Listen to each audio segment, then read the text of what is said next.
அண்மை செய்தியை பார்த்துக் கொண்டிருக்கிறோம். நகர்ப்புற வளர்ச்சித்துறை அமைச்சர் கே.என். நேருவின் சகோதரர் கே.என். ரவிச்சந்திரனை அமலாக்கத்துறை அதிகாரிகள் காரில் அழைத்து சென்றிருக்கிறார்கள். நகர்ப்புற வளர்ச்சித்துறை அமைச்சர் கே.என். நேருவின் சகோதரர் கே.என். ரவிச்சந்திரனை அமலாக்கத்துறை அதிகாரிகள் காரில் அழைத்து சென்றிருக்கிறார்கள். சென்னை ஆரியபுரத்தில் உள்ள வீட்டிலிருந்து கே.என். ரவிச்சந்திரனை அமலாக்கத்துறை அதிகாரிகள் காரில் அழைத்து சென்றிருக்கிறார்கள். சென்னை ஆரியபுரத்தில் உள்ள வீட்டிலிருந்து கே.என். ரவிச்சந்திரனை அமலாக்கத்துறை அதிகாரிகள் காரில் அழைத்து சென்றிருக்கிறார்கள். நேற்று காலை முதல் அமலாக்கத்துறை சோதனை நடைபெற்று வரும் நிலையில் கே.என். ரவிச்சந்திரனை அமலாக்கத்துறை அதிகாரிகள் அழைத்து சென்றிருக்கிறார்கள். நேற்று காலை முதல் அமலாக்கத்துறை சோதனை நடைபெற்று வரும் நிலையில் கே.என். ரவிச்சந்திரனை அமலாக்கத்துறை அதிகாரிகள் அழைத்து சென்றிருக்கிறார்கள்.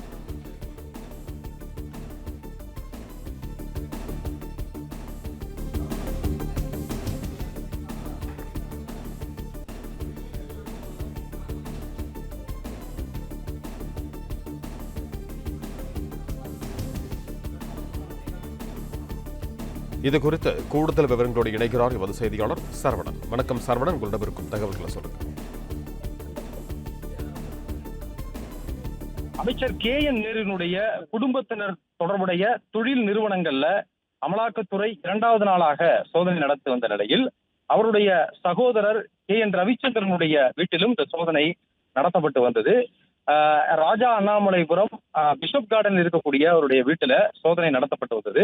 இன்று காலை முதல் அவரிடம் விசாரணை தீவிரமாக நடந்து வந்தது. குறிப்பாக ராஜா அண்ணாமலைபுரத்துல அவருடைய அந்த அலுவலகம் டிவிஹெச் கட்டுமான நிறுவனம் மற்றும் இந்த டிவிஹெச் எனர்ஜி உள்ளிட்ட பல்வேறு நிறுவனங்கள் அவர் நடத்தியிருக்கிறார், கே.என். ரவிச்சந்திரன் நடத்தியிருக்கிறார். இந்த அலுவலகத்தில் இருந்து கைப்பற்றப்பட்ட ஆவணங்களையும் எடுத்து அந்த ஆவணங்களை வைத்து அவரிடம் விசாரணை மேற்கொண்டார்கள்.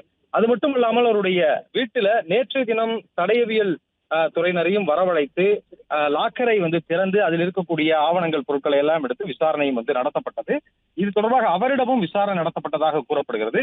இந்த விசாரணை அவரிடம் நடத்தப்பட்டு வந்த நிலையில் தற்பொழுது அமலாக்கத்துறை அதிகாரிகள் அவருடைய வீட்டில் இருந்து கே.என். ரவிச்சந்திரனை காரில் ஏற்றி தற்போது அழைத்து செல்கிறார்கள். விசாரணைக்காக அழைத்து செல்லப்படுவதாக கூறப்படுகிறது. அமலாக்கத்துறை அலுவலகத்திற்கு விசாரணைக்கு அழைத்து செல்வதற்கு திட்டமிட்டிருப்பதாக கூறப்படுகிறது. இந்த வழக்கை பொறுத்தளவில் ஏற்கனவே இந்தியன் ஓவர்சீஸ் வங்கி மூலமாக அவர்கள் வாங்கியிருந்த வங்கி கடன் தொடர்பாக ஒரு சிபிஐ ஒரு வழக்கு பதிவு செய்திருந்தது. அந்த வழக்கின் அடிப்படையில சட்டவிரோத பணப்பரிமாற்றம் என்று அமலாக்கத்துறையும் இந்த வழக்கை பதிவு செய்து விசாரணை மேற்கொண்டிருந்தது. நேற்றைய தினம் இது தொடர்பாக சோதனையை மேற்கொண்டார்கள். கே.என். நேருவினுடைய வீடு திருச்சியில் இருக்கக்கூடிய தில்லை நகரில் இருக்கக்கூடிய அவருடைய வீட்டிலும் இந்த சோதனை நடத்தப்பட்டது. சென்னையில 8 இடங்கள்ல இந்த சோதனை மேற்கொள்ளப்பட்டது. அவருடைய அலுவலகம் ராஜா அண்ணாமலைபுரத்துல இந்த டிவிஹெச் அடுக்குமாடி குடியிருப்பிலேயே ஒரு இடத்துல இவருடைய அலுவலகம் இருக்கிறது. அந்த முகவரியிலேயே டிவிஹெச் ஹோம் மற்றும் இவர் நடத்தி வரக்கூடிய பல்வேறு நிறுவனங்களினுடைய கார்ப்பரேட் அலுவலகம் அதே முகவரியில் தான் செயல்பட்டு வருகிறது. இந்த தொழில் நிறுவனங்கள் எல்லாமே கே.என். ரவிச்சந்திரன் தான் கவனித்து வருகிறார் மற்றும் அவருடைய குடும்பத்தினர் கவனித்து வந்திருக்கிறார்கள். அந்த அலுவலகத்தில் எல்லாம் இந்த சோதனை நடத்தப்பட்டது. அதே போன்று கே.என். நேருவினுடைய மகன் அருண் நேருவினுடைய அலுவலகம் ஆழ்வார்பேட்டை சி.வி. ராமன் சாலையில இருக்கிறது. அந்த அலுவலகம் GSNR ரைஸ் இண்டஸ்ட்ரி என்ற ஒரு நிறுவனம், அதே போன்று திருமாவடி பயோ எனர்ஜி என்ற அந்த 2 நிறுவனங்களும் ஒரே இடத்தில் செயல்பட்டு வந்தது. அந்த நிறுவனத்திலும் கூட நேற்று சோதனை நடத்தப்பட்டு வந்தது. அந்த சோதனையின் தொடர்ச்சியாக இன்று காலையில அந்த அலுவலகத்தில் சோதனை நிறைவு பெற்று இது தொடர்பாக அந்த நிறுவனத்தினுடைய பங்குதாரர்களில் ஒருவரான ஒரு இயக்குநர்களில் ஒருவரான தீபக் இளங்கோவன் என்பவரையும் அழைத்து கே.என். ரவிச்சந்திரன் வீட்டில் வைத்துதான் அமலாக்கத்துறை அதிகாரிகள் இன்று காலை முதல் விசாரித்து வந்தனர்.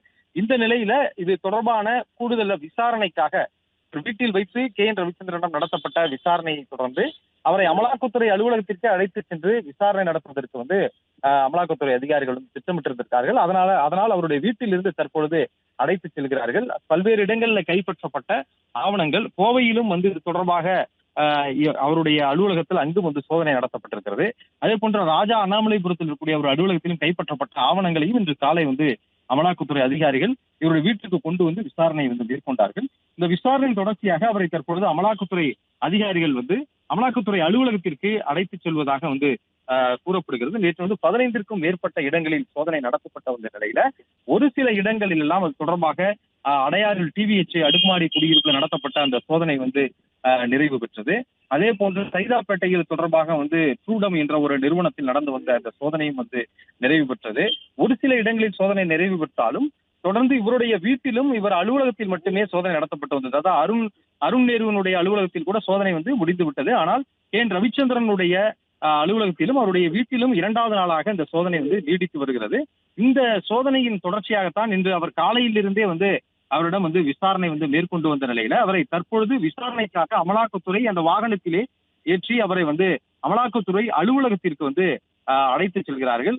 அங்கு சென்று அவரிடம் தொடர்ந்து விசாரணை நடத்தப்படுவதற்கான வாய்ப்புகள் இருப்பதாகவும் கூறப்படுகிறது. தொடர்ந்து இவரை ஒரு அழைத்து செல்லக்கூடிய நிலையில அவருடைய வீட்டிலும் அமலாக்கத்துறை அதிகாரிகளினுடைய ஒரு குழுவினர் அங்கு தொடர்ந்து விசாரணையிலும் சோதனையிலும் மேற்கொண்டு வருகிறார்கள். தற்போது ஒரு 3 பேர் கொண்ட அதிகாரிகள் மட்டுமே ரவிச்சந்திரனை தற்பொழுது அமலாக்கத்துறையினுடைய வாகனத்தில் வைத்து அவரை அழைத்து செல்கிறார்கள். அலுவலகத்தில் வைத்து விசாரணை செய்த பிறகுதான் அடுத்த கட்டமாக இந்த வழக்கை பொறுத்தளவுல என்ன செய்கிறார்கள் அமலாக்கத்துறையினர் என்பது தெரிய வரும். இது சட்டவிரோத பணப்பரிமாற்றம் என்ற ஒரு குற்றச்சாட்டின் அடிப்படையில் தான் இந்த வழக்கை அமலாக்கத்துறை பதிவு செய்திருப்பதாக கூறப்படுகிறது. ஏற்கனவே இது தொடர்பாக நடத்தி வரக்கூடிய நிறுவனங்கள் தொடர்பாக இந்த நிறுவனங்கள் தொடர்பாகத்தான் ஏற்கனவே அவர்கள் வங்கி மோசடி தடுப்பு பிரிவு சிபிஐயில் இருக்கக்கூடிய வங்கி மோசடி தடுப்பு பிரிவு இந்த வழக்கை பதிவு செய்து விசாரித்து வந்தார்கள். அந்த வழக்கின் அடிப்படையில தான் அமலாக்கத்துறை இதில் சட்டவிரோத பணப்பரிமாற்றம் நடந்திருக்கிறது என்றுதான் இந்த வழக்கை இவர்கள் பதிவு செய்து விசாரணையை மேற்கொண்டு நேற்றைய தினத்திலிருந்து சோதனை வருகிறார்கள். அந்த சோதனையின் தொடர்ச்சியாக இன்று அவரை விசாரணைக்காக அழைத்து செல்கிறார். ரவிச்சந்திரனை தற்பொழுது விசாரணைக்கு அழைத்து செல்கிறார்கள். அமலாக்கத்துறையினுடைய அலுவலகத்தில் நுங்கம்பாக்கத்தில் இருக்கக்கூடிய அலுவலகத்திற்கு அழைத்து சென்று அவரிடம் விசாரணை நடத்துவதற்கு அமலாக்கத்துறை அதிகாரிகள் திட்டமிட்டிருக்கிறார்கள். இந்த வழக்கினுடைய பின்னணியை பார்த்தோம் என்றால் இந்த சோதனையின் முன்னதாக இந்தியன் ஓவர்சீஸ் வங்கி மோசடி தொடர்பான சிபிஐ ஒரு வழக்கை பதிவு செய்திருந்தது. அதுல 22 கோடி ரூபாய் மோசடி செய்த விவகாரத்துல சிபிஐ இந்த வழக்கு பதிவு செய்திருந்த நிலையில் அவற்றை அமலாக்கத்துறை அதிகாரிகள் சட்டவிரோத பணப்பரிமாற்றம் நடந்திருப்பதாக அந்த வழக்கினுடைய அடிப்படையில் அந்த ஆவணங்களை கைப்பற்றி அதிலிருந்து இந்த சட்டவிரோத பணப்பரிமாற்ற வழக்கை பதிவு செய்திருக்கிறார்கள். ட்ரூடாம் இபிசி இந்தியா பிரைவேட் லிமிடெட் என்ற இந்த நிறுவனம் தான் ஓவர்சீஸ் வங்கியிலிருந்து 100 மெகாவாட் காற்றாலை அமைப்பது தொடர்பாக அவர்கள் 30 கோடி ரூபாய் அதுக்கு கடன் கேட்டு அதை வேறு கம்பெனிகளுக்கு சட்டவிரோதமாக இந்த பணத்தை பரிமாற்றம் செய்தார்கள் என்றுதான் சிபிஐ அந்த வழக்கை பதிவு செய்திருந்தது. இதுல 22 கோடி ரூபாய் சிபிஐ மோசடி செய்திருப்பதாக சிபிஐ இந்த வழக்கை பதிவு செய்திருந்தது. இப்படி வேறு ஒரு பெயரில் ஒரு நிறுவனத்தின் பெயரில் வாங்கப்பட்ட இந்த தொகையை இந்த குறிப்பிட்ட எதற்காக வாங்கினார்களோ அதற்கு பயன்படுத்தாமல் வேறொரு நிறுவனத்தின் பெயரில் அவர்கள் பரிமாற்றம் செய்திருப்பது தெரிய வந்ததுனால இந்த வழக்கை பதிவு செய்து அமலாக்கத்துறை விசாரணை நடத்தி வருவதாக அமலாக்கத்துறை அதிகாரிகள் தெரிவித்திருக்கிறார்கள். இவரை தற்பொழுது விசாரணைக்கு அழைத்து செல்லக்கூடிய நிலையில் அமலாக்கத்துறை அலுவலகத்திலிருந்து விசாரணை தொடரும் என்று தெரிவிக்கப்படுகிறது. நன்றி சரவணன், உங்கள் தகவல்களுக்கு. பிளே ஸ்டோர் மற்றும் ஆப் ஸ்டோரில் இருந்து பாலிமர் செயலியை QR கோடு மூலம் பதிவிறக்கம் செய்யுங்கள். செய்திகளை உடனுக்குடன் பெறுங்கள்.